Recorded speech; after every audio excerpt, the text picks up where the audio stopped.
Okay, so today, Chief White, Chief of the Denver Police Department, and Scott Brookman, the Chief Paramedic of Denver Health, are going to talk to you for a few minutes about the incident involving the officers. Chief White? This afternoon around 12 o'clock, several members from our department was assisting with a march while at the intersection of Colfax and High. Several of those officers were struck. At this time, we have two officers that were minor injuries. One is serious injury and one is relatively critical. Our understanding thus far is the individual that struck the officers was apparently experiencing some kind of medical illness at the particular time. I would ask that I'm going to refrain from giving the names of the officers pending the notification of their family members, and also refrain giving the name of the individual that was driving the vehicle that struck the officers.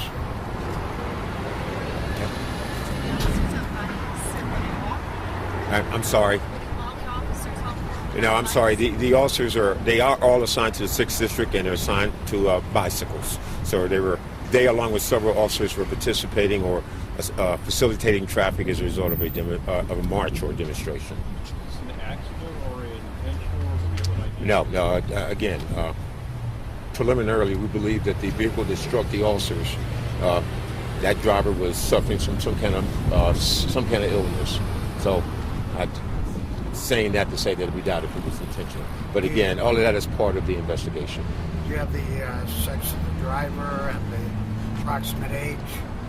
No, not at this time. But I'll be sure to make sure that Commander's Mary staff give you an update probably within the next hour. Is that driver in custody? No, the driver is also at the hospital being treated for his illness. No, not in custody again. Initial reports, Chief, said that one of the officers may have been dragged by the car. Is that accurate? Well, initially, again, it's an ongoing investigation. I will tell you, of the 4 officers that were injured, 2 are very minor, 1 is serious, and 1 is extremely critical.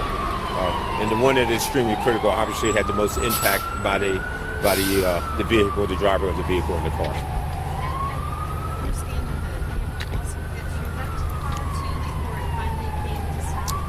That I don't know at this time. Obviously, that's part of the investigation, and probably with the next update, we'll be able to give you some clarity as it relates to that. Were the kids there at the time? The protesters, were they marching in that area at the time? Yeah, there were several marchers at the time that actually witnessed the incident. Luckily, No, fortunately, they were not injured. Have you had a chance to talk to any of the injured officers? Yeah, I've spoken to probably 3 of the 4.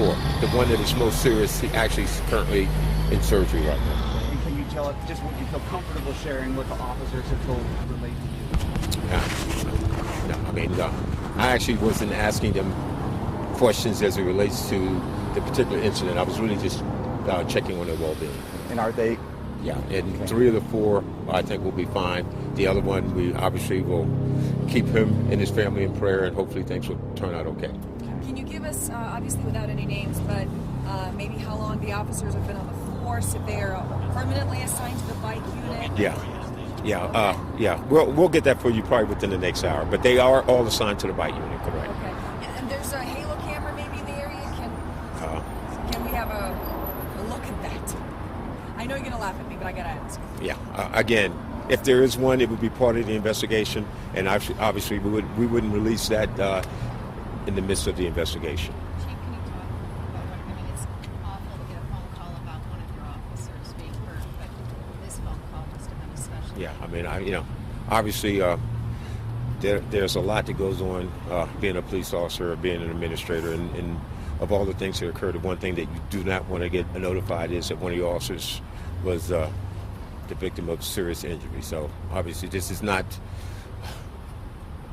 certainly our best day, but again, I would ask that you and all of our listeners certainly keep that particular officer that's in the most serious of conditions in your thoughts and prayers.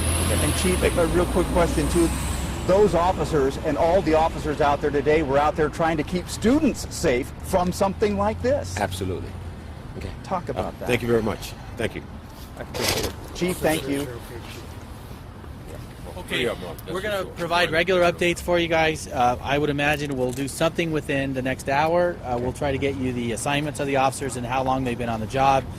My whole team is here. The hospital's PIO is here. So we will do what we updates can. here, right here at this we location? will come at least by 2 and do another update for you here for All right. sound. All right. Anything breaking, we'll let you know. Watch Twitter, and then throughout the day, we'll answer whatever questions you guys have. Okay? I appreciate that. All right. Can you answer any questions at all? If you had some for Scott, absolutely. All right. Happy to Well, the speak. bigger question is, what can you answer considering HIPAA requirements? I can tell you that the Denver Health Paramedic Division responded to the report of the auto pedestrian accident, and we evaluated a total of 5 patients. We transported 4 patients to Denver Health.